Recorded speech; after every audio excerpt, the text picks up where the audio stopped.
만 발 더 깊게 들어가는 뉴스 프레스룸입니다. 초여름 더위가 시작이 됐습니다. 이 마스크 쓰고 다니기 참 답답하죠. 네, 코 점막에만 뿌리면 되는 투명 마스크가 곧 판매가 된다고 합니다. 놀라운 과학의 세계, 더 놀라운 소식을 찾아 프레스룸 지금 시작합니다. 윤석열 정부 첫 국무회의가 조금 전인 오후 3시부터 열리고 있습니다. 앞으로 참모와 더 격없이 소통하기 위해서 이른바 백악관 스타일 직통 전화도 만들었다고 하는데요. 새 정부 소식 전해드립니다. 6일 지방선거와 국회의원 보궐선거 후보자 등록이 오늘부터 시작됩니다. 이재명, 안철수 후보 등 거물급 인사들 오늘 일제히 후보 등록에 나서는데요. 본격화되는 선거 소식 잠시 후 전해드립니다.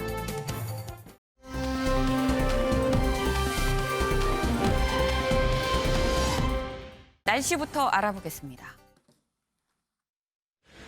네, 오늘도 벌써 여름이 찾아온 듯 볕이 뜨겁습니다. 이렇게 땡볕 아래 서 있으니 이마에 땀이 송글송글 맺히기도 하는데요. 그래도 오늘 습도 자체는 높지 않아서 그늘 아래 서 계신다면 그렇게 덥게 느껴지지는 않겠습니다. 오늘 중부지방은 종일 구름 많겠고요. 남부와 제주는 흐린 가운데 늦은 오후에 지리산 부근에는 소나기가 지나는 곳이 있겠습니다. 오늘 서쪽 지역에는 어제보다 더 덥겠고요. 동쪽은 더 선선하겠습니다. 바다에서 불어오는 동풍을 바로 맞는 속초는 18도에 머물고 있고요. 산맥을 넘어선 서쪽은 서울이 28도로 30도 안팎을 보이면서 많이 덥습니다. 내일은 기압골의 영향을 받으면서 새벽부터 오전 사이에는 경남 해안과 제주도에, 낮부터 저녁 사이에는 강원과 충북, 영남 지역에 비가 내리겠고요. 양은 많지 않겠습니다. 이 비가 지나고 밤사이 찬 공기가 남하하면서 모레 아침은 12도로 전날과 비교해 5도가량 떨어지겠고요. 낮 기온도 오늘보다 7도가량이나 낮겠습니다. 다가오는 주말 동안은 기온도 제자리를 되찾겠고요. 하늘도 맑겠습니다. 오늘은 이렇게 더워도요. 내일 밤부터는 서늘하게 느껴지기도 하겠습니다. 얇은 겉옷 하나는 꼭 챙겨 다니시는 게 좋겠습니다. 지금까지 서울광장에서 날씨 전해드렸습니다.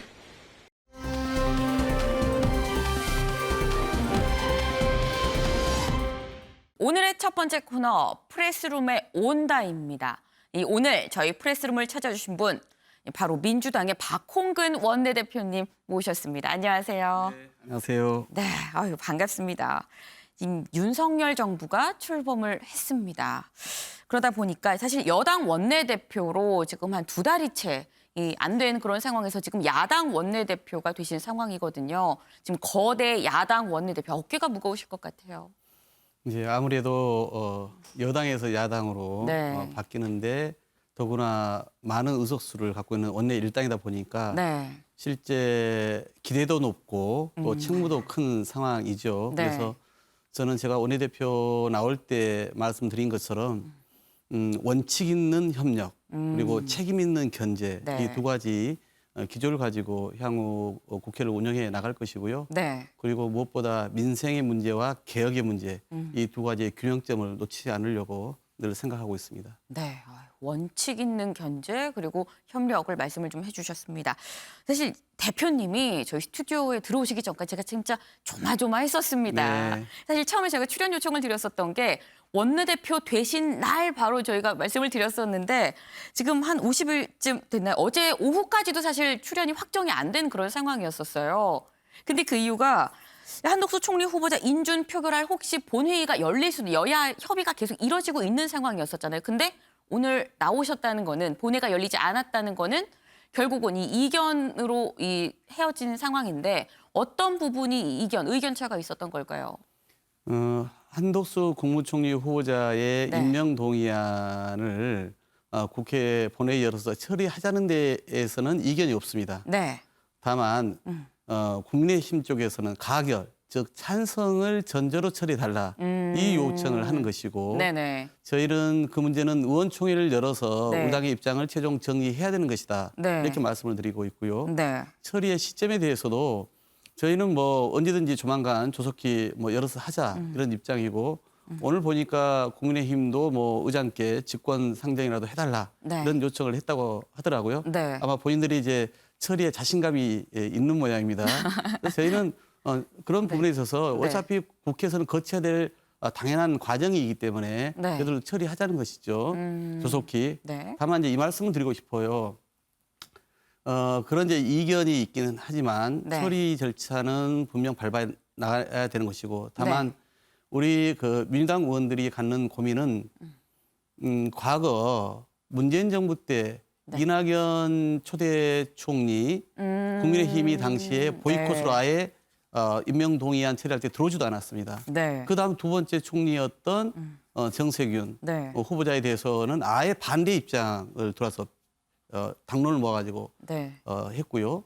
그다음에 세 번째 김부겸 총리도 아예 보이콧해서 참석을 안 했습니다. 네. 그러니까 본인들이 그동안 해왔던 것을 좀 먼저 돌아보시길 바란다 이 말씀 드리고 싶고요. 네.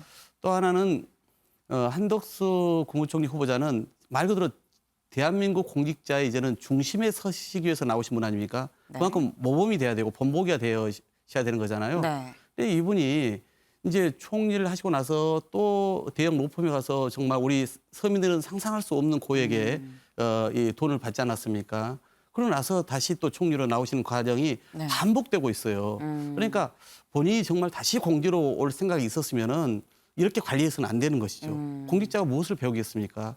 그런 점에서 우리 국민 정서하고 너무나 현격히 떨어져 있기 때문에 네. 우리 당 인천 특별위원들도 부적격이다 이렇게 입장을 냈던 것이거든요. 그러니까 국민의힘이건 또는 윤석열 대통령께서도 추천한 그 후보자의 문제점이 무엇인지를 먼저 돌아보고 국민들께 사과와 양해를 구하는 것이 도리이지 왜 이걸 찬성해 주지 않느냐라고 이렇게 발목 잡기로만 그렇게 언급하는 것은 부적절하다라고 보고 있습니다. 네.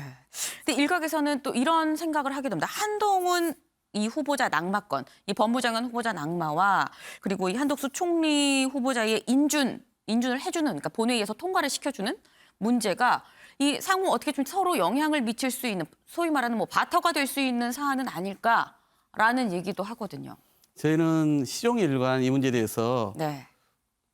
대통령께서 사람을 추천하신 건데 물건도 아닌데 마치 흥정하듯이 누구 주면 누구 흥정의 문제가 아니다. 예, 그렇게 생각합니다. 그래서 각각 국무총리 후보자는 후보자대로 네. 또 장관들은 장관들대로 네. 그 직을 수행하는 데 있어서의 도덕적 흥결이나 또는 자질 역량에 문제가 없는지를 네. 검증하고 국민 눈높이 또는 국민 여론을 감안해서 판단하는 것이다. 네. 결코 그렇게 연결할 문제는 아니다라고 네. 저는 보고 있습니다. 네. 근데 그렇다고 한다면 지금 이 후보자가 사람들인데 이게 무슨 흥정의 문제가 아니지 않느냐라고 말씀을 주셨는데 사실 여야가 지금 같이 논의할 문제가 산적해 있는 상황입니다. 뭐 사개특위 문제도 있고요. 법사위원장 얘기도 지금 여야가 지금 의견이 다르기 때문에 이런 문제도 청문회 이 후보자 통과 문제를 얘기를 하면서 같이 논의를 하지 않았을까 생각을 하거든요. 물론 우리는 이렇게 말씀드리겠습니다. 국회법이 네. 최고의 여야 합의 사항이 담긴 규범입니다. 네. 따라서 현행 국회법에 따르는 것이 이 이견을 갈등을 줄이는 방법이라고 저는 얘기하고 있는 것이거든요. 네. 달리 말씀드리면 가령 올해 이제 5월 29일부로 21대 전반기 국회가 끝납니다. 네. 이제 후반기 원구성을 해야 되거든요. 그러면 국회법에 따르면 5일 전인 5월 24일까지 후반기 의장단을 네. 구성하도록 되어 있습니다. 이거 저는 하자는 거거든요. 그런데 국민의힘은 거기서 반대를 하고 있어요. 법사 현장 문제를 먼저 매듭짓자 이렇게 얘기를 하고 있는 네네. 것이죠. 또한 저희는 지난번 국회 본회의를 통과시킨 사개특위, 사법개혁특별위원회를 이제는 국회법에 따라서 각 정당이 위원 추천을 해야 됩니다. 이미 우리는 추천을 다 해놨고요. 네. 그러면 국민의힘도 명단을 내면은 가동만 하면 되는 것인데 네. 이 명단을 안 내놓고 있거든요. 그러니까 저희는 이런 것들이 네. 우선 절차대로 진행하면 될 일이다라고 보는 것이고요.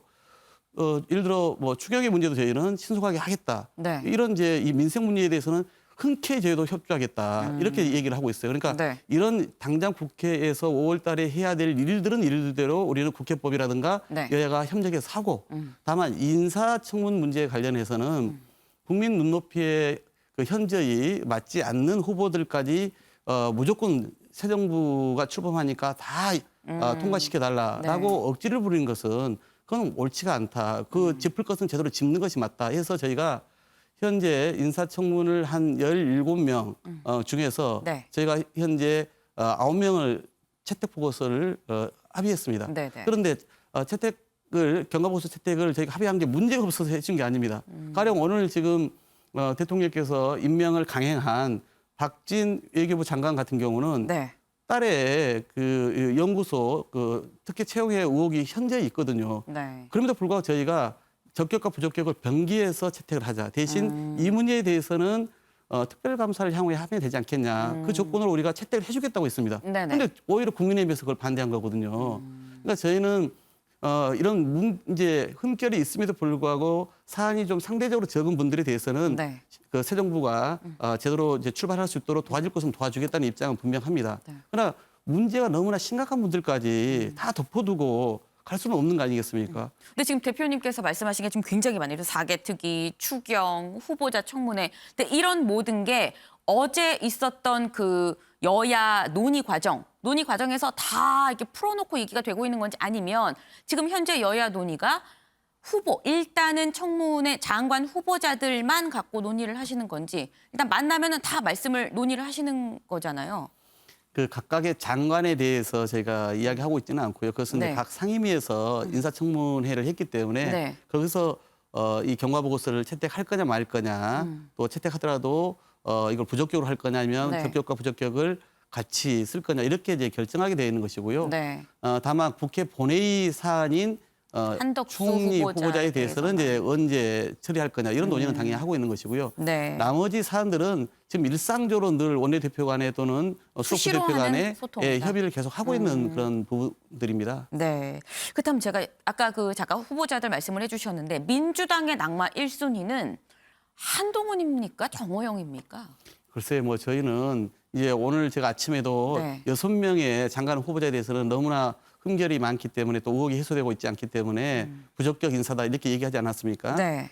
그 분 중에 누가 우선이다 이렇게 저희가 네. 말할 수는 없는 거고요. 네. 하던 문제라고 보는 것이죠. 네. 다만 지금 말씀하신 정호영 후보자에 대해서는 이미 국민의 평가는 끝나지 않았습니까?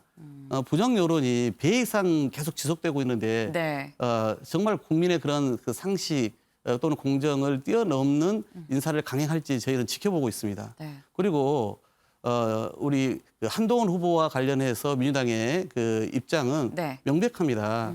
그러니까 물론 이분이 자녀의 그런 스펙 쌓기를 통해서 내로남불식 모습을 보여줬다는 것 네. 이런 것뿐만 아니라 또는 부동산 등의 그런 어떤 도덕성의 문제뿐만 아니라 더 저희가 심각하게 보는 것은 윤석열 정부가 이제 검찰 공화국을 만들고 있다고 저는 봐요. 대통령 네. 비서실도 다 그렇게 짰고 해하고 국정원 또는 뭐 검찰까지도 그렇게 얘기 되고 있지 않습니까? 네. 그런 와중에 법무부 장관이 그 어떤 그 상징적 역할을 하면서 이 정부의 그 뭐랄까요 상식적이고 정상적인 기능이 아니라 소통령으로서의 어떤 그런 행세를 하지 않을까. 그러면은 여러 가지 국정의 혼선이 빚어질 수밖에 없는 것이고 네. 또한 본인이 국회와 여야의 합의에 대해서 야반도주라는 표현도 쓰지 않았습니까? 그러니까 국회와 이렇게 대결하려고 하는 국무위원의 태도가 과연 바람직한지 끝으로는 본인과 관련된 사건의 휴대폰 비밀번호를 끝까지 열어주지 않아가지고 수사가 제대로 진행되지 않지 않았습니까? 과연 이런 준법 정신을 어떻게 법무 행정을 총괄할 수 있겠다는 것인지 이런 문제제기 차원에서 저희는 그분은 적격자가 아니다, 부적격자다 이 얘기를 계속 하고 있는 것이죠. 네. 지금 뭐 정호영, 한동훈 뭐 누가 먼저랄 게 아니라 6명 다 어느 누구 하나 해줄 수가 없다라고 말씀하셨는데 근데 임명을 강행을 한다면 지금 오늘 이미 한동훈 그중에 이상민 후보자는 그랬죠. 했죠. 예. 그 지금 말씀드린 뭐 이미 국민 판단도 끝나지 않았느냐라고 말한 분도 있고, 근데 이런 분들 중에서도 남은 6명 다 그냥 일괄 강행하겠다라고 한다면 민주당은 어떻게 대응하실 수 있을까요? 뭐 총리 후보자야 국회 본회의를 거치기 때문에 저희들도 종합적인 판단을 네. 구하고 있는 겁니다만 네. 그러나 장관 후보자는 강행할 수 인사권자인 있죠. 대통령이 강행한다면 저희가 막을 수단은 없습니다. 네. 그것은 이제 오롯이 국민들께서 저런 문제에 있는 후보자마저도 내로남불식으로 또는 공정과 상식이라고 하는 그런 이 정신을 깨면서까지 강행하는구나라고 판단하시면서 그런 어떤 국민들의 이제 평가와 심판이 따를 수밖에 없을 테고요. 국민들이 평가할 것이다. 예. 그리고 네. 이제 향후에 이제 이분들이 그런 정당성 없이 직을 맡기 시작해서 이 장관 업무를 봤을 때 분명 여러 가지 또 문제들이 대두될 겁니다. 물론 이제 국회가 향후에 할 수 있는 또 수단들이 있긴 합니다. 그러니까 저희가 이제 그 6분 중에 2분은 정말 불법 혐의가 현저하다고 보는 분들 2분은 저희가 고발 조치를 이미 취해놨고요. 네. 정호영 후보와 원희룡 후보에 대해서는요. 네. 그다음에 한덕수 국무총리와 관련해서는 그 한덕수 방지법을 통해서 이런 정관 특혜가 다시는 이렇게 반복되지 않게끔 해야겠다. 네. 이런 이제 차원의 조치도 취해놨습니다만 향후에 실제 이분들이 임명 강행될 경우에는 결국 국회에서는 예를 들어서 뭐 해임 건의안이라든가 이런 부분들도 장치가 있습니다. 물론 그것 또한 대통령께서 최종 결정을 하겠습니다만은 네. 저희가 그런 이 임명 과정에서의 정당성도 잃고 또 업무 과정에서도 문제점이 발생한다라면 결국 국민 뜻을 받들어서 그런 것도 검토해야 되지 않을까 싶습니다. 네. 이 굉장히 좀 이 다각도로 좀 보고 계시는 것 같은데 지방선거 얘기를 좀 해볼까 합니다. 근데 지방선거에 앞서서 오늘 오전에 들려온 소식이 있습니다. 어떻게 보면 민주당에서는 지방선거의 악재라면 악재가 아닌가 생각이 드는데 이 삼선의 박완주 의원이 제명이 됐습니다. 그리고 이게 성비위 사건으로 지금 제명이 됐는데 박지원 비대위원장의 말을 좀 빌리자면 당내 반복되는 성비위 사건입니다. 이 상당히 좀 아픈 상황이 아닐까 생각을 하는데요. 민주당에선. 당은 그래서 이제 신속하게 네. 제명 처리를 하게 되었고요. 네. 그래서 이 피해자에게 2차 가해라든가 이런 것이 없도록 최대한 조치를 취하겠다는 그런 의지 표명이라고 이해하시면 되겠고요. 네. 그리고 또 국회 차원에서도 할 수 있는 조치는 최대한 하겠다 이렇게 입장을 밝히지 않았습니까? 네네. 그래서 향후에 그런 또 논의가 후속적으로 있을 걸로 보여지고요.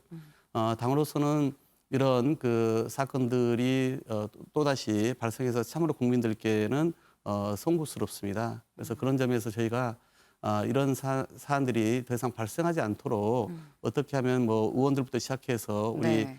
당지자들 또 출마자들을 이 그런 이 바른 그 어떤 의식으로 네. 또 바른 어떤 그런 행동으로 이렇게 이끌어낼지 이걸 좀 더 우리가 책임 있게 고민을 해야 한다 이렇게 생각을 하고 있습니다. 재발 방지책에 대해서 좀 구체적으로 이번에 대안을 마련하실 계획이 명확하게 좀 세워져 있는 상황인 걸까요? 예, 물론 이제 우리는 오늘과 같이 일벌백계 한다 그리고 신속하게 처리한다 이런 이제 기조를 지도부가 보여준 것이고요. 네. 사실 저는 이제 오늘 너무나 많은 회의가 있어가지고 그 비대위 회의에는 참석을 좀 못했습니다. 그런데 네. 우리 그 비대위의 그런 어떤 판단을 우리 당원들도 네. 아마 무겁게 받아들이고 계실 거라 보여지거든요. 그리고 네. 저희가 이제 아마 어느 정당 못지않게 사실은 여러 가지 이런 그 이 성평등 교육이라든가 이런 것에 대해서는 사실은 많이 하고 있습니다. 이제 그럼에도 불구하고 이런 사안들이 발생해서 참 난감한 경우인데요. 그래서 네. 저희는 향후에도 이런 작은 어떤 문제라도 단호하게 대응해서 당의 네. 어떤 기강 또 이 국민들의 어떤 그런 이 높아진 그 인권 의식에 부합하도록 네. 이끌어가기 위한 그런 당의 어떤 규율을 바로 세워나가는 것이 맞지 않을까 싶습니다. 네. 지금 지방선거 본격적으로 좀 얘기를 해보겠습니다. 네. 지금 이재명 고문이 지금 이제 위원장이 되셨습니다. 이제 이재명 후보 개항을 해 출마도 하고 선대위원장도 맡으신 그런 상황인데 일각에서는 친문 쪽에서는 글쎄 뭐 다 좋은데 출마도 좋고 선대위원장도 좋은데 8월 전당대회 출마는 하면 안 되는 거 아니냐 이런 얘기가 나오거든요. 어떻게 보세요? 글쎄 지금 지방선거도 시작하기 전인데 네. 벌써 뭐 8월 전당대회 얘기하는 것은 너무나 좀 조급한 네. 앞서간 얘기 아닌가 하는 생각이 들고요.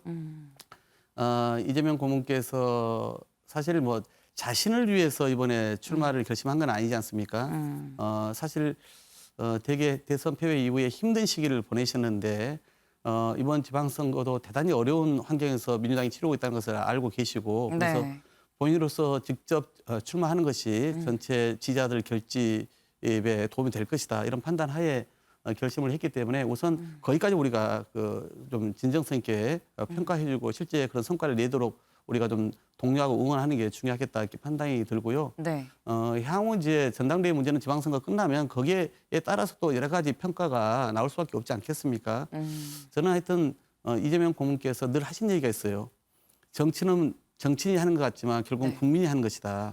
이 말씀은 국민의 뜻, 또 네. 우리 당으로 보자면 당원의 뜻이 어디에 있느냐에 네. 따라서 가실 거라고 저는 믿고 있거든요. 그래서 결국 당이 더 단결하고 당이 더 혁신할 수 있도록 그래서 대선 패배와 또 지방선거 결과를 딛고 우리가 더 나아갈 수 있는 그런 어떤 그 디딤돌 역할이 할까요? 발판 역할을 본인이 네. 잘 하실 것이다라고 보여집니다. 근데 국민의힘에서는 이 이재명 위원장의 출마를 두고 방탄용 아니냐 뭐 이런 얘기를 하고 있습니다. 이런 비판에 대해서 어떻게 생각하세요? 그래서 이재명 고문이 물총이라는 표현을 쓰셨던데요. 예. 네. 저는 사실은 본인들이 오히려 이제 정략적으로 만든 악의적 프레임이다. 프레임이다. 예, 저는 그렇게 보고 있습니다. 이미 뭐 수사를 검찰이나 경찰들이 다 하고 있을 텐데요. 뭐 출마 여부와 무관하게 네. 오히려 본인들이 그런 어떤 논리를 만들어서 출마의 명분을 훼손시키려고 하는 거 아니냐라고 저는 보고 있죠. 네. 이 권성동 원내대표는 아니 그럼 방탄용이라는 거에 이 아니라는 거 얘기를 하면 그럼 불체포 특권을 포기해라 뭐 이렇게도 얘기를 하더라고요. 그러니까 이재명 고문 스스로 제가 그래도 경선 때 비서실장을 해보지 않았습니까? 친명 계시죠? 예, 또 뭐 이제 후보 되고 나서도 이제 네. 비서실장을 좀 한동안 했기 때문에 네. 곁에서 많은 이야기를 좀 들을 수 있었습니다. 그런데 지금 거론되는 사건 네. 그 어느 거 하나 법적으로 문제될 게 없습니다. 그런데 이걸 계속 지금 그런 이야기를 한다는 것은 저는 오히려 이제는 검찰 공화국을 만들고 있기 때문에 상대 정적을 이제는 제대로 우리가 손을 보겠다라고 하는 네. 선언으로 볼 수밖에 없는 것이죠. 그렇게까지 마치 미리 엄포를 놓는 저희가 무엇이겠습니까? 저는 오히려 그것이 궁금합니다. 네. 저는 오히려 그것이 궁금합니다. 이 마지막 또 공격성 말씀까지 같이 주셨습니다. 네, 오늘 저희가 바쁜 가운데 참 이 열심히 요청을 좀 드려서 모셔봤습니다. 저희가 다음에 또 이 모셔서 얘기를 듣는 걸로 하고요.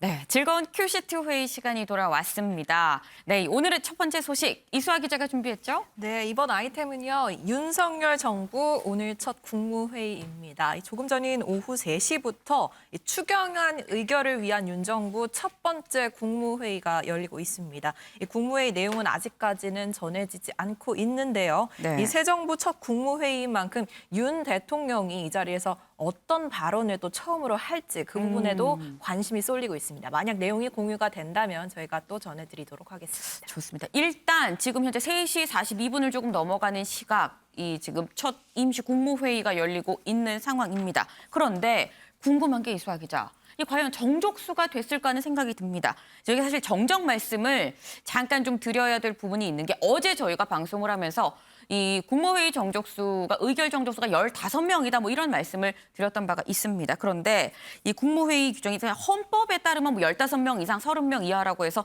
15명이다라고 저희가 말씀을 드렸었던 건데 이게 보니까 국무회의 규정 그리고 또 법제처 해석에 따라서 국무위원 20명 중에 과반 그러니까 10명이 넘는 사람만 그러니까 10명이 넘는 사람 그러니까 11명이 지금 모이면 회의를 열 수 있고 이 중에 3분의 2가 찬성을 하면 의결이 되는 상황입니다. 저희가 좀 정정을 해드리고 다시 돌아와서 이수아 기자. 네. 근데 이 정족수가 됐는지 정족수가 되려면 말씀드린 것처럼 10명이 넘게 최소한 11명은 모여야 되는 거잖아요. 네, 이 개의를 하려면 11명이 모여야 되는 상황인데 네. 개의를 했다면은 정족수가 채워졌다는 얘기겠죠. 그렇죠. 좀 상황이 있긴 했는데요. 이 국회에서 청문 보고서 채택이 늦어지면서 어제까지는 이 장관이 7명만 임명이 된 상황이었습니다. 여기에 윤 대통령까지 합해서 8명이니까는 이 열기 위해서는 국무위원 3명 정도가 모자란 상황이었거든요. 네. 그래서 오전부터 이 정족수를 채우기 위한 조치가 이뤄졌죠. 윤 대통령이 우선 박진 외교부 장관, 이상민 행안부 장관 임명을 강행하면서 2명이 추가됐고요. 여기에 또 이창양, 이영 후보자의 청문 보고서가 국회에서 채택이 됐죠. 그래서 이 두 사람의 임명을 서둘러서 이 국무회의 시간, 그러니까 오후 3시 전에 임명을 해서 정족수 이상인 12명으로 가는 아마 시나리오가 처음에 이 새 정부 시나리오가 아니었나 싶은데요. 네. 하지만 임명을 위한 송달 절차가 좀 늦어지는 것으로 전해지면서 이 국무회의까지 임명이 어려운 상황이라고 들었고요. 네. 이 전 정부 장관들의 참석 협조 요청을 한 것으로 전해지고 있습니다. 이 정족수보다 더 여유 있게 부르기로 했다라는 이 대통령 집무실 발 관계자 얘기도 있었고요. 이 최소 1명에서 많으면 3명까지 문정부에서 아직 교체가 되지 않은 비정치인 장관이 참석한 것으로 전해지고 있는데요. 누가 참석했는지는 좀 회의가 끝나고 나오는 내용을 더 들어봐야겠습니다. 그렇군요. 지금 이 윤석열 대통령이 일부 장관에 대해서만 지금 임명을 강행을 했습니다. 그런데 김성환 의원님, 지금 사실 부적격이라고 민주당이 판단한 다른 또 장관 후보자들이 있습니다. 그리고 아직 임명을 강행하지 않은 뭐 그런 상황이고요. 그런데 윤석열 대통령 입장에서 보면 이 남아있는 장관 후보자들 한덕수 총리 이 후보의 인준을 위해서 어쩌면 또 카드로 남겨둔 거 아닐까 하는 생각이 들기도 합니다. 어떻게 보세요? 그런 측면도 있을 겁니다. 왜냐하면 다른 장관 후보자들까지 다 임명을 강행해버리면 네. 정말 남는 건 한덕수 국무총리 후보자밖에 없는 상황이 되잖아요. 네. 그러니까 어찌됐든 간에 여지를 남겨둘 필요가 있을 것이다 이렇게 보이고요. 이 정호영 보건복지부 장관 후보자가 제일 큰 문제일 거예요. 국민의힘 내부에서도 정 후보자는 안 된다 이런 얘기를 지금 하고 있는 상황이거든요. 네. 이건 뭐 국민적인 여론도 좋지 않은 상황이기도 하고요. 근데 정호영 후보자까지 만약에 임명을 강행해버리면 그럼 정말 독선적이다, 오만하다 뭐 이런 이제 지적을 받을 수 있는 상황이란 말이에요. 네. 그러니까 어찌됐든 협상의 여지를 남겨놓는 이제 이런 조치를 취하고 있다 이렇게 보이는데요. 근데 저는 조금 이제 연계 카드든 아니든 간에 네. 지금은 이제 국민의힘하고 윤석열 당선인이 권력을 가져간 거잖아요. 국민의힘이 이제 여당이 돼버렸어요. 네. 그러니까 국민의힘이 야당 시절에 끊임없이 문재인 정부에 요구했던 게 권력 다 가져갔으니까 무한 책임지는 거다. 그랬었죠. 이렇게 얘기해왔어요. 네네. 그러면 이제 지금 윤석열 정부로 권력이 넘어갔으면 야당한테 먼저 손을 내밀어야 되는 거잖아요. 그렇죠. 이 야당이 먼저 처리해라 이렇게 지금 얘기를 하고 있단 말이에요. 그러니까 민주당에서 바뀌기 굉장히 어렵다는 겁니다. 그러니까 이럴 때에는 제일 문제를 좀 원활하게 풀어갈 수 있는 거는요. 제일 문제되는 후보자가 자진 사퇴 먼저 해주는 거예요. 그렇게 해서 민주당이 움직일 수 있는 여지를 두고 국민들이 보기에도 이건 너무 심하잖아 이런 얘기가 나오면 민주당은 처리 안 할 수 없단 말이에요. 그러니까 그렇게 하면서 가야 되는 거지.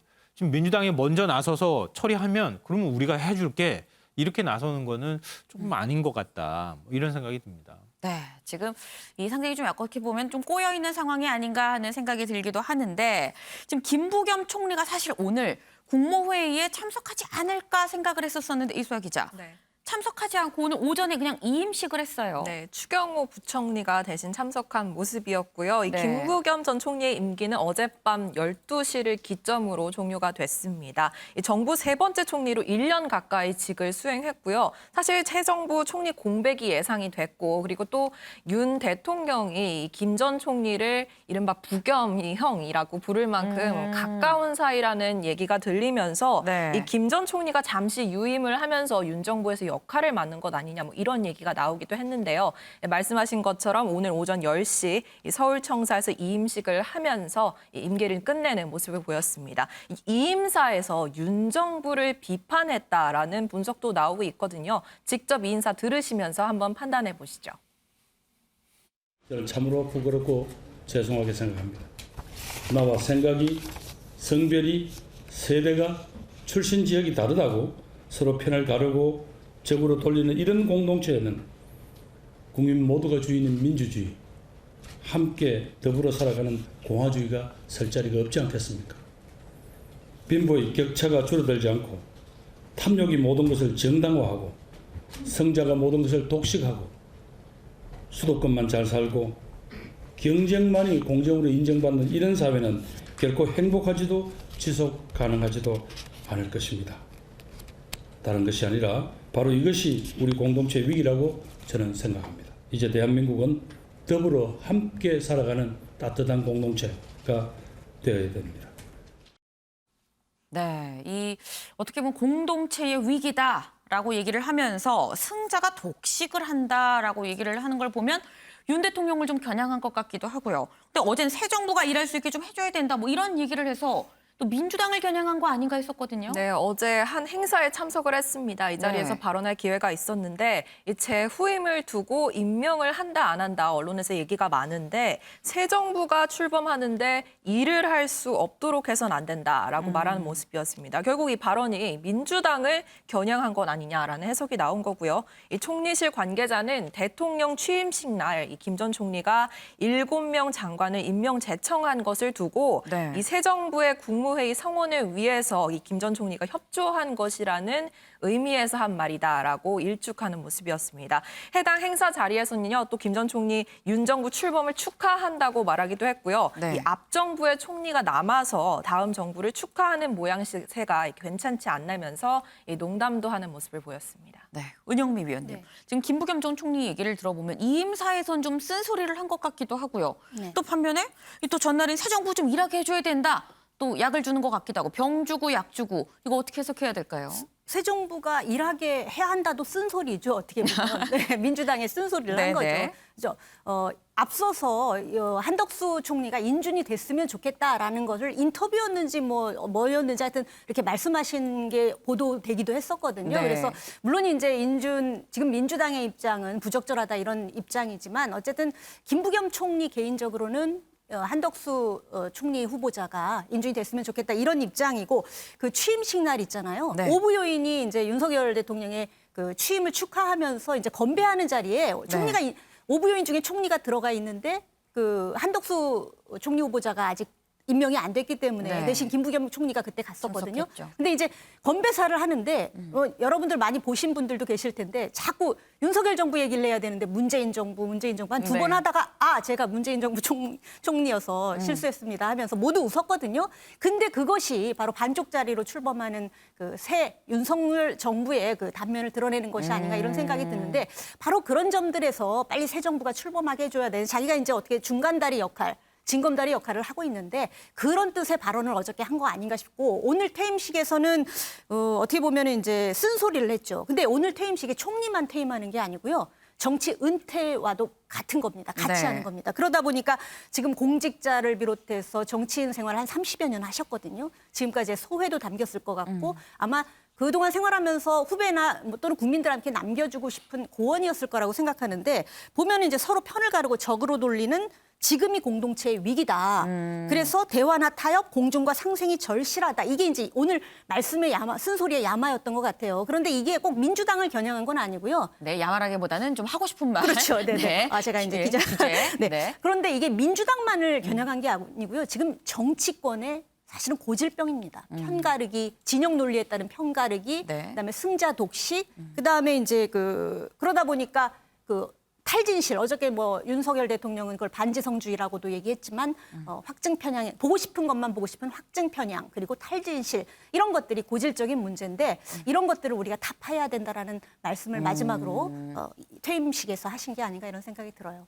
네, 그냥 이임사만으로 볼 게 아니라 사실 이게 정계 은퇴하는 자리이기 때문에 또 그렇게 이 얘기를 한 게 아닐까 말씀을 해주셨는데 김성환 위원님, 이 정계 은퇴라는 게 내가 잊혀지고 싶다고 잊혀질 수 있는 건 또 사실 아니거든요. 그리고 자꾸 정치권에서 부르면 또 나올 수도 있는 거 아닐까요? 뭐 그렇게 기대하는 분들도 있을 것 같은데요. 제가 볼 때는 흘러간 물로 물레방아를 돌릴 수는 없다 이렇게 생각해요. 만약에 정치를 하겠다고 욕심을 가졌다 그러면 네. 문재인 정부 마지막 총리 맡았으면 안 됐어야 돼요. 대선 출마 선언하고 그리고 이번 대선에 나와가지고 한번 네. 해봤어야죠. 근데 그럴 욕심이 아마 있었을 텐데 네. 아마 그 총리를 맡으면서 마지막으로 이 정치 인생 총리로 끝내겠다는 마음을 가졌던 거 아닌가 싶어요. 네. 그래서 좀 안타까워요, 저는. 왜냐하면 김부겸 전 총리는 굉장히 아까운 정치인이었거든요. 지역주의 타파를 얘기하기도 했었고요. 물론 이제 학생운동을 하기도 했었고 서울대 다니면서 재적 복학 여러 가지 우여곡절을 걷기도 했고요. 정치 역정도 굉장히 험난했는데요. 군포에서 재선까지 했는데 갑자기 대구로 내려가겠다. 지역주의 혁파하겠다 이렇게 내려갔는데 대구에서 국회의원도 안 됐죠. 대구시장도 안 됐죠. 처음에 안 됐었죠. 예. 그런 우여곡절 끝에 대구에 민주당 계열로서는 처음으로 국회의원 배지를 달았거든요. 네. 이때까지는 참 좋았는데 그다음에 갑자기 느닷없이 탄핵 사태가 벌어지고 이러면서 결국 민주당의 입지가 더 축소되는 결과로 이어졌고 그 지역주의 혁파라고 하는 본인의 정치적 소신이나 꿈을 이룰 수 없는 상태에서 정계 은퇴 선언을 했다. 이거는 굉장히 아쉽다는 생각을 하게 돼요. 그러니까 네. 앞으로 다시 또 그럴 일이 있을지는 모르겠는데요. 그만큼의 어떤 정치적 위상이나 당내 입지가 있는 것은 아니기 때문에 다시 네. 호출될 일은 그렇게 많지 않을 것 같다. 대신에 그 정신만큼은 다른 정치인들이 계속 이어받았으면 좋겠다 이런 생각을 합니다. 네, 지금 이 김성환 의원님이 김부겸 전 총리의 어떤 일생을 짧게 좀 이렇게 요약을 해서 전해주셨습니다. 네, 어쨌든 윤석열 정부의 첫 국무회의 가까스로 지금 정족수를 채워서 뭐 문재인 정부의 사람을 같이 불러서 열어서 지금 회의를 하고 있는 지금 그런 상황이죠. 그런데 새 정부 국정 운영 1순위 과제로 나왔었던 것 중에 하나가 코로나19 대응이었습니다. 이수아 기자, 이 코로나19 대응도 장관 인선이랑 좀 맞물려서 차질이 빚어지는 거 아니냐, 뭐 이런 우려가 나옵니다. 네, 어제 새 정부의 첫 코로나 중대본 회의 모습이 이런 네. 우려를 자아낸 것 같은데요. 이 중대본은 총리실 산하 어떻게 보면 코로나19 대응 최종 결정기구, 가장 위의 사령탑이라고 볼 수가 있겠죠. 그럼에도 회의의 주재자인 이 국무총리뿐 아니라 이 보건복지부 장관, 행안부 장관, 그리고 정은경 질병청장의 모습까지 모두 볼 수 없는 상황이었습니다. 결국 이 대응이 계속 밀려서 복지부 2차관이 회의를 주재하는 모습이었는데요. 네. 이 새 총리와 복지부 장관 말씀하신 대로 인준이 늦어지면서 없었고 또 전 정부 인사인 권덕철 복지부 장관 그리고 정 청장은 내부 일정이 있었다. 다른 회의에 참석했다. 또는 이 통상 차관이 주재하는 회의에는 차장급이 참석했다는 이유로 이번에 불참을 알렸습니다. 과학 방역을 강조했던 윤 정부인데 코로나 첫 회의가 이렇게 진행됐다는 부분에 대해서 우려의 목소리가 나오고 있는 상황이고요. 특히 이달 말에 확진자 의무 격리 해제를 논의하기로 했잖아요. 이런 네. 중대한 사안을 앞두고 좀 공백이 있는 것 아니냐라는 우려의 목소리가 나오고 있는 상황입니다. 네, 지금 이 전현 정권의 어떻게 보면 좀 불안한 동거인 상황에서 지금 빚어지는 이 어떻게 보면 단적인 예가 되는 거 아닌가 하는 생각이 듭니다. 윤석열 대통령 입장에서는 지금 좀 마음이 급할 수 있어 보입니다.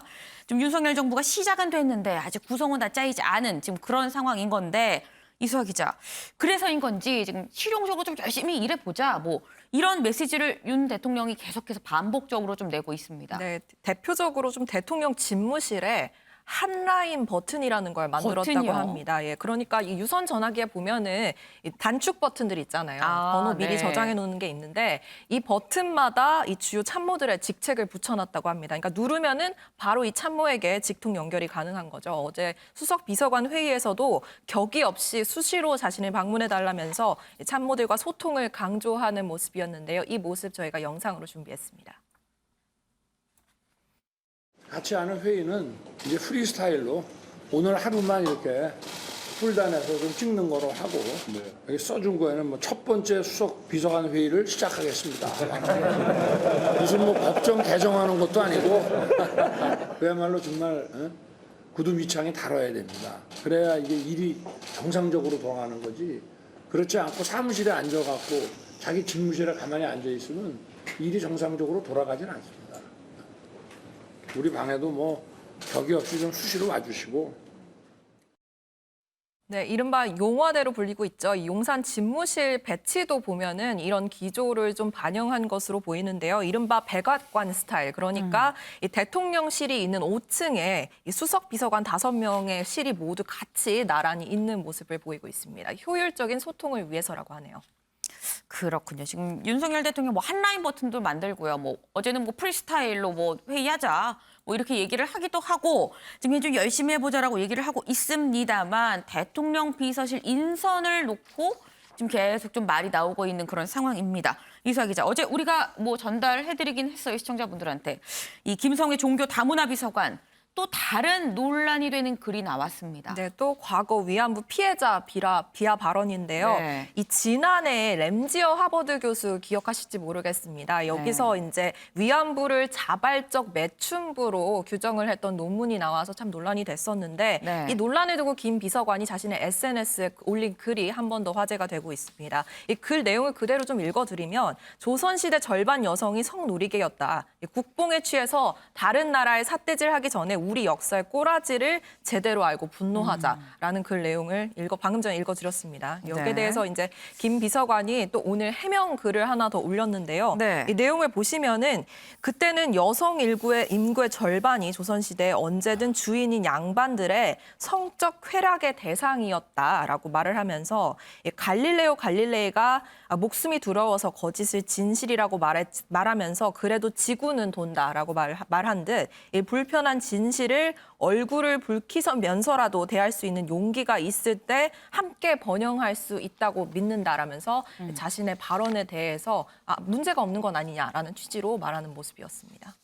그렇군요. 은영미 위원님. 지금 오늘 이 김성회 비서관에 대해서 대통령실 쪽에서는 좀 더 지켜보자. 뭐 지금 이런 얘기를 했습니다. 이게 더 지켜봐도 되는 걸까요? 아니 뭘 지켜보죠? 이게 지금 갈수록 태산이에요. 이미 한 발언들이 충격적이잖아요. 위안부 비하 발언에 그다음에 동성애자 혐오 발언. 근데 오늘 또 나왔어요. 더 안 나오리란 보장이 없고 뭐 사과를 하긴 했는데 뭐 동성애자 혐오와 관련해서 치료를 하면 된다는 식으로 전혀 달라지지 않은 말만 사과지 사과가 아닌 사과를 했거든요. 중요한 건 사과를 했으니 됐다가 아니라 이분이 그러니까 사과를 해도 안 될 수준의 인식 수준을 참혹한 인식 수준을 드러냈다는 거고 비단 한두 가지 좀 실수를 했으면 뭐 사과를 뭐 그리고 그 사과의 그러니까 그 정도가 좀 약하다면 뭐 사과하면 받아줄 수도 있지만 정도가 네. 너무 심하고 한두 가지가 아니라 너무 그러니까 인식 수준 자체가 너무 참혹해요. 그래서 이런 분이 계속 공직자로 남아 있는다는 거는 더구나 시민사회 수석실에 있는 종교 다문화 비서관이거든요. 약자들이라든가 소수자들과의도 소통을 네. 많이 해야 되는 그런 자리인데 어떤 역할을 하겠다는 건지 알 수 없고 네. 그래서 오늘 뭐 다른 얘기지만 좀 이따 나오겠지만 박완주 그 성비위 건에 대해서 바로 제명 조치를 했는데 이거는 좀 더 지켜보겠다. 예를 들면 김성애 비서관. 전 두 가지가 오늘 딱 대비가 되더라고요. 국민 무서운 줄을 알아야 되는데 어쨌든 박완주 민주당 오늘 성비위로 민주당 의원 같은 경우 제명이 됐는데 좀 이따 나올 겁니다만 제명이 됐는데 그렇게 속전속결을 해야 되는 사안을 왜 또 이렇게 질질 끌실까? 국민의힘이나 대통령실에서 정호영 후보자 같이 이렇게 질질 끄는 것 같다. 그래서 제가 사실 좀 의심했어요. 혹시 이분도 뭐 좀 지인 아닌가 하고 봤더니 지인은 아닌 것 같고 극우성향 매체에서 자유일보에서 김성애 비서관이 뭐라고 했냐면 김건희 여사의 미모는 칭송하고 윤 대통령과 김 여사를 바보 온달과 평강공주에 비유하는 글을 썼더라고요. 이게 우연은 아니고 제가 뭐 지나치게 생각하는 건 아닌지 모르겠지만 이런 것 때문에 혹시 또 이쁘게 보신 건 아닌가 이런 생각도 들고 이분은 계속 공직자로 남아있으면 안 될 수준의 인식을 갖고 있다고 생각하고요. 이걸 계속 놔두면 조금 더 지켜보겠다고 오히려 눈덩이처럼 문제만 커질 뿐입니다. 빨리 정리를 하시는 게 좋을 것 같습니다. 네, 빨리 정리를 하는 게 좋지 않겠느냐라는 이 은 위원님의 말씀이었습니다. 지금 이 윤석열 정부, 글쎄요, 장관 임명도 지금 쉽지 않은 상황이고요. 대통령실 인선이 참모진 문제도 좀 시끌시끌합니다. 그런데 이수아 기자, 네. 집무실 앞마당도 시끄러워질 것 같아요. 네, 어제 법원이 집회 자유를 지나치게 제한을 한다면서 이 대통령 집무실 100m 이내에 이 집회 시 허용한다는 소식 저희가 전해드렸죠. 이 한 장소에 머무른 것만 금지되고 이 구간 행진 등을 진행할 수 있게 되면서 집회와 기자회견 등 열릴 것으로 보입니다. 경찰은 즉각 항고에 나섰는데요. 단순히 문헌적으로 해석할 부분은 아니라면서 이 본안 소송 결과가 나올 때까지 금지 통고 기조를 유지한다는 방침을 밝혔습니다. 네. 그런데 이 집무실을 용산으로 옮기면서 기존의 청와대죠. 이 삼청동에 있는 청와대. 지금 개방한 지 하루밖에 안 됐는데 네. 하루 만에 이 사건, 사고가 계속 나오고 있습니다. 네, 우선 이 청와대 관저 뒤편에 이른바 이 미남볼로 불리는 석조 열의 좌상이 하나 있는데요. 보물로 지정된 문화재입니다. 그런데 50대 여성 한 사람이 관람백으로 들어와서 네. 이 불상을 향해서 시민들이 절하는 모습을 보고 주변에 있는 불전함을 네. 손으로 밀어 넘어뜨렸다고 합니다. 이 나는 하나님의 아들이다, 내가 청와대 주인이다 등을 외쳤다고 하는데요. 네. 바로 현장에서 검거가 됐고 불상 자체는 다행히 훼손이 되지 않아서 재물 손괴 혐의로 불구속 수사 중이라는 소식이 전해졌습니다.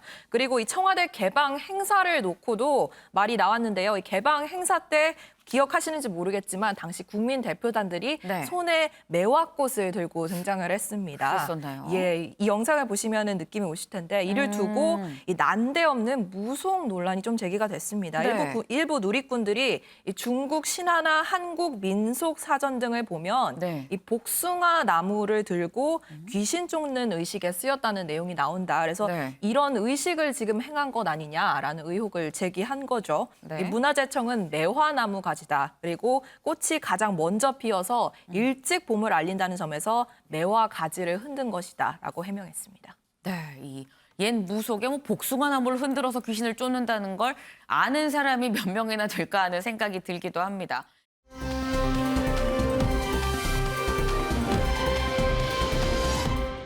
다음 소식은 유호정 기자가 준비했죠? 네, 제가 준비한 두 번째 아이템.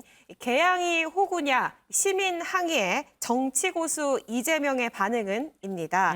이 민주당의 상임 고문이자 또 민주당 선거사령탑 이 선대위원장이자 동시에 인천 후보인 이재명 후보 직책이 굉장히 많네요. 직책이 많습니다. 이 본격적인 선거 운동에 돌입을 했는데요. 네. 지금 인천 곳곳을 누비면서 인천 시민들을 만나고 있는 상황입니다. 어젯밤엔 인천에서 20년을 살았다는 한 시민에게 이 개항에 왜 왔냐, 이 본인 지역구에 가라라는 거친 항의를 받기도 했는데요. 이재명 후보 굉장히 선거를 많이 치른 이 짬이라고 하나요? 그런 것들이 그런 면모가 느껴졌습니다. 이런 시민을 막지 말라면서 얘기를 듣는 모습이었는데 어제 상황 직접 보고 오시죠.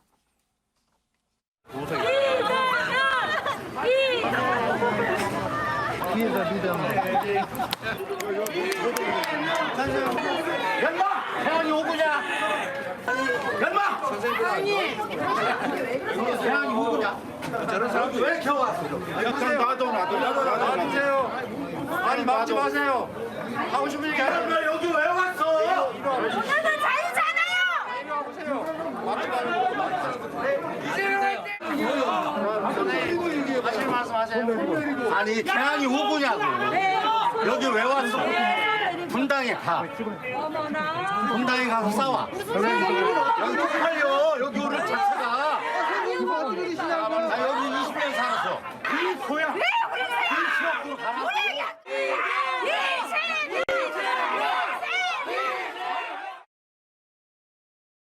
네, 이렇게 거친 항의를 하는 이 시민 주변 관계자들이 막는 상황이었는데 네. 오히려 이 고문이 막지 마세요라면서 지금 이렇게 들어주는 모습이 이 네. 화면에 잡히기도 했습니다.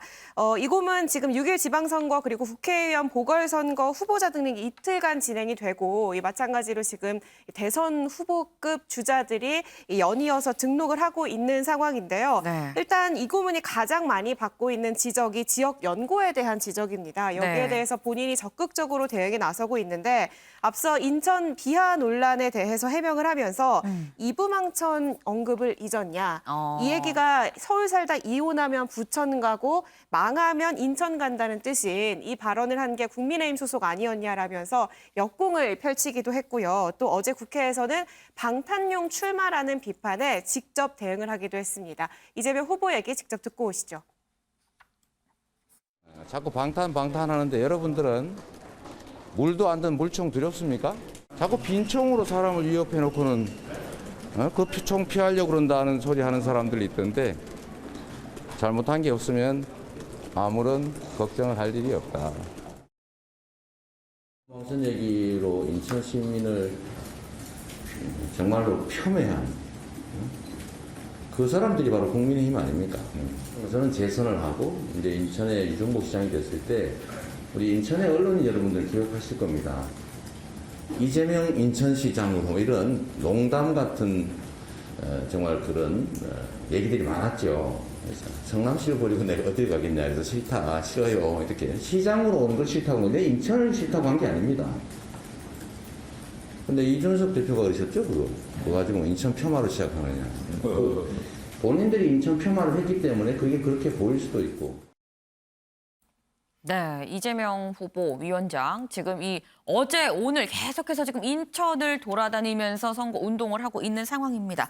근데 이렇게 돌아다니면서 유정 기자 가짜 뉴스 논란도 벌어지고 있습니다. 네, 이틀 전에도 인천 계양을의 한 식당에서 즉석 연설을 하는 모습이 네. 공개가 되기도 했는데요. 이때 이 식당 앞으로 나가면서 이 초등학생으로 추정되는 여자아이를 미는 듯한 모습이 이 영상에 담겨서 논란이 됐습니다. 이 누리꾼들 사이에서는 아이를 밀친 거다.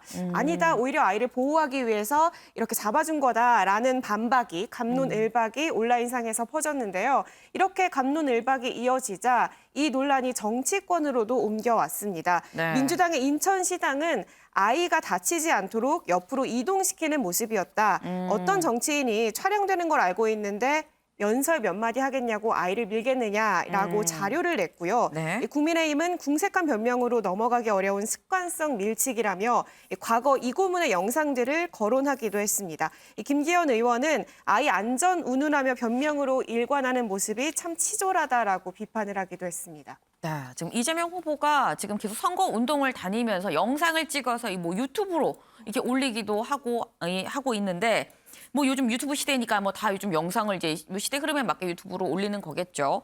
그런데 자꾸 이렇게 영상을 올리다 보니까 영상이 또 꺼리가 돼서 이게 계속 또 논란이 됩니다. 네, 이번엔 올린 영상의 제목이 얘기가 됐는데요. 네. 이재명 계양구 부일공원에서 숨쉰 채 발견이라는 제목의 동영상을 올린 바 있습니다. 네. 이 출마 지역인 계양을과 관련해서 이 재미를 추구하자는 취지였겠지만 네. 이 국민의힘에서는 뭐 다른 건 제쳐두더라도 사람의 생명, 목숨과 관련된 문구를 희화화해서 홍보 문구로 쓰는 건 부적절하다라는 비판을 쏟아냈고 있습니다. 특히 대장동 사건을 거론하고 있는데요. 네. 수사를 받다가 극단적 선택을 한 이 유족들, 인사들에 대한 조롱이고 가해다라는 맹공을 퍼붓고 있는 상황입니다. 그렇군요. 김성환 위원님, 지금 국민의힘에서는 이게 대장동 유족을 생각하면 이러면 안 되는 거 아니냐, 뭐 일종의 어떤 견제 이 구를 날리고 있는 상황인 건데 지금 이재명 위원장 그리고 대장동의 어떤 연결고리를 계속 좀 부각을 하는 모습이기도 합니다. 근데 이재명 위원장이 출마한 곳은 인천이거든요. 이게 이재명 대장동 엮는 게 이 인천 선거에서도 이게 효과가 영향이 있을까라는 생각이 들기도 하고요. 대선 2차전이라고 얘기하잖아요. 그 이미지를 계속 상기시키는 효과를 만드는 거죠. 그러니까 대장동 문제도 잊혀지지 않도록 계속 각인시키는 효과를 만들어내는 겁니다. 그러니까 일종의 이제 대장동 프레임을 계속 씌우기 위한 전략이 아닐까 이렇게 생각하는데요. 그러니까 또 반대로 생각하면 그런 게 있어요. 이런 말이 있는데요. 두려움은 증오한다. 두려움은 증오한다. 네, 두려우면 미워하게 돼요, 사람을. 그러니까 이재명 후보가 나와서 이번에 다시 또 정치를 하게 된다 이런 거는 일종의 이제 민주당 대선 때 지지자를 규합시키고 결집시키는 효과로 나타날 수 있거든요. 그러니까 특히 이제 이번에 인천, 경기, 서울까지도 포함할 수도 있을 것 같은데요. 이 선거 결과가 지방선거의 승패를 좌우한다 이런 얘기가 나오는 상황에서 이재명 후보가 일단은 선거에 나오고 선거에서 그냥 나온 것도 아니고 총괄 선대위원장 자리를 가져갔단 말이에요. 그러니까 선거의 승패와 자신의 어떤 앞으로의 진로를 연결시키는 것까지 가고 있다는 거죠. 네. 그러니까 국민의힘 입장에서는 계속 끊임없이 뭔가 아주 작은 거라도 끊임없이 끄집어내가지고 공격해야 되는 이런 상황에 놓여 있다 이렇게 봐야 될 것 같습니다. 네. 사실 저희 프레스룸에 민주당 이상민 의원이 나오셔서 그때 김기현 전 원내대표한테 아유 자꾸 그렇게 얘기하는 거 보니까 이재명 위원장이 무섭긴 무서운가 보네라고 말씀을 하시던데 그거랑 약간 뭐 같은 취지로 지금 이 김성환 위원께서도 말씀을 하신 것 같습니다. 근데 이재명 위원장 분당갑 출마는 아닌데 분당갑에 출마한 안철수 후보도 지금 계속해서 이재명 위원장에 대해서 한마디씩 내놓고 있어요. 네, 어제 저녁 안철수 후보 저하고 맞붙는 것을 원하지 않았던 거죠. 이라면서 정면 승부를 피해서 연고가 없는 인천으로 갔다, 피했다라면서 날을 세웠는데요. 오늘 안철수 후보가 후보 등록을 마쳤거든요. 그런데 오늘도 정치인의 연고가 굉장히 중요하다며 이 위원장, 이 고문을 겨냥하는 발언을 했습니다. 직접 들어보시죠.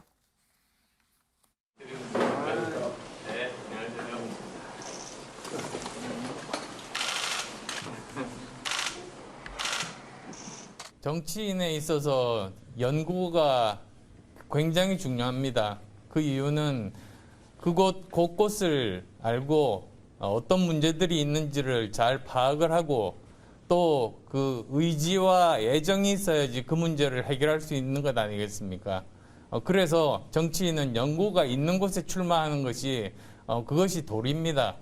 전혀 연구가 없는 곳으로 그렇게 가는 것은 옳지 않은 그런 정치적인 태도다 그렇게 생각합니다. 네, 지금 보신 것처럼 다시 한번 지역 연고가 중요하다라면서 이 후보가 본인을 피해서 개항으로 간 것이다라는 공세를 펼치고 있는 모습이었습니다. 네, 지금 뭐 이 여야 이 기싸움이 상당히 좀 치열합니다.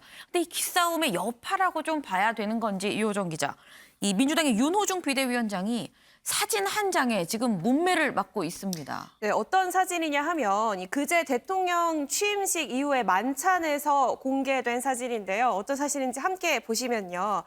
민주당 윤호중 비대위원장이 지금 보시는 것처럼 김건희 여사 앞에서 네. 활짝 웃으며 손으로 입을 가리면서 활짝 웃고 있는 이 사진이 공개가 돼서 네. 이 민주당의 강성 지지자들의 항의, 성토가 쏟아졌는데요. 이 윤호중 위원장의 SNS 그리고 당원 게시판은 지방선거 공천 말아먹고 이 김건희 앞에서 웃을 일이냐, 이 지지자들 가슴에서 피눈물 흘릴 때 웃고 있었던 것이냐라는 글이 이어지고 있습니다. 성토가 이어지자 윤 위원장 측에서는 이 만찬 자리에서 얼굴을 붉히고 있을 수도 없고 한순간이 포착됐을 뿐이다라는 취지의 해명을 내놓기도 했습니다. 은영미 위원님. 아니 취임식장에서 글쎄요, 뭐 정색하고 있는 것도 좀 이상하지 않을까요? 네, 그렇죠. 근데 전 윤호중 위원장 굉장히 야뉴스적인 인물이에요. 얼굴만 야뉴스. 보면 너무 성격도 좋고 너무 인상이 좋아요. 근데 이제 물론 중요 직책을 법사위원장 맡고 뭐 비대위원장 맡고 뭐 원내대표 맡고 하다 보니까 이제 국민의힘을 향해서 센 발언을 하다 보니까 막말도 막 쓰레기 옛날에 4.7 재보궐선 건데 상대 진영 향해서 쓰레기 발언도 하고 막말도 해가지고 그런 이미지가 좀 더 띄어졌는데 사실 인상은 너무 좋거든요. 그래서 저 장면을 보고 아, 김건희 여사가 하여튼 무슨 말을 저렇게 재밌게 했길래 저기 어쨌든 막 김건희 여사를 향해서도 되게 비판을 많이 했던 윤호중 위원장인데 네. 저 자리에서 저렇게 웃고 있을까 이런 생각은 들었는데요. 어쨌거나 이제 이런 사진 한 장을 보고도 쉽게 못 넘어가는 게 네. 지금 0.73% 차이로 민주당이 지면서 이게 너무 이제 지지층이 굉장히 아쉬워하는 이런 심리적 내전 상태가 그대로 드러났다고 봐야 돼요. 심지어 요즘 그 진보 진영 방송 매체 시청률이 떨어졌대요. 이재명 후보가 낙선하면서 뉴스도 잘 안 본다는 얘기도 있는데 그런 어쩌면 정치적 양극화, 심리적 내전이 드러난 걸로 봐야 되는데 그래서 이제 어떻게 보면 의도가 있다. 왜 하필 저 사진을 공개를 했을까? 윤호중 위원장을 굉장히 곤란하게 하려는 의도가 있는 거 아니냐 이런 생각도 들지만 대통령실에서 제공했거든요. 그렇지만 어쨌든 여야가 취임식 날만큼은 저렇게 화기애애했다라는 쪽으로 또 좋게 그런 걸 보여주기 위해서 사진을 공개한 거 아니냐는 또 좋게 볼 수도 있는 부분인데 네. 너무 의미 깊게 보면은 안 될 것 같습니다. 네, 지금 이 말씀 중에 지지층이 좀 심리적 내전 상태에 있는 거 아니겠느냐라는 말씀을 좀 주셨습니다. 지금 대선 패배 후에 좀 지지층이 예민해져 있는 뭐 그런 상황이라는 말씀을 주신 것 같은데 요정 기자.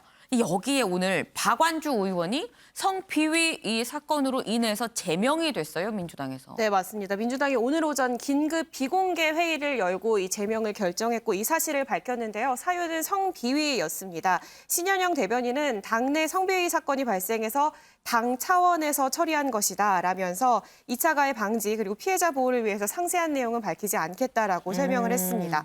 지난해 말에 보좌관에 대한 성추행 신고가 접수가 돼서 네. 최근까지 당 차원에서 조사가 이루어졌고 이를 근거로 오늘 결정이 내린 것으로 전해지는데요. 그간 당 외부로 이 같은 사실이 거의 전해지지 않았습니다. 굉장히 네. 전격적인 조치로 여겨지고 있는데요. 실제로 오늘 긴급회의가 소집될 때까지만 하더라도 이 대부분의 비대위원에게 관련 혐의조차 공유되지 않았을 만큼 네. 굉장히 이 비공개로 여겨진 것으로 이루어진 것으로 지금 파악이 되고 있고요.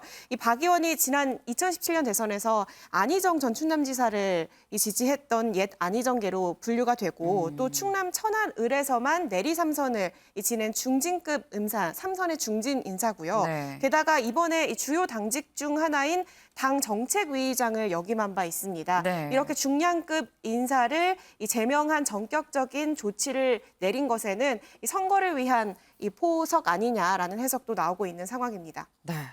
글쎄요, 요즘 당내에서 계속 좀 쓴소리를 하는 역할을 맡고 있습니다. 박지원 비대위원장이 한마디 했지 않았을까 싶은데요. 네, 곧바로 SNS를 통해서 사과문을 게시를 했습니다. 당내 반복되는 성비위 사건이 이 고통스럽다라고 밝혔는데요. 잘못된 과거를 끊어내야 된다라면서 이 피해자에 대한 추측을 삼가달라고 강조하는 모습도 보였습니다. 네, 이 당내 반복되는 성비위 사건에 고통스럽다라고 얘기를 했습니다.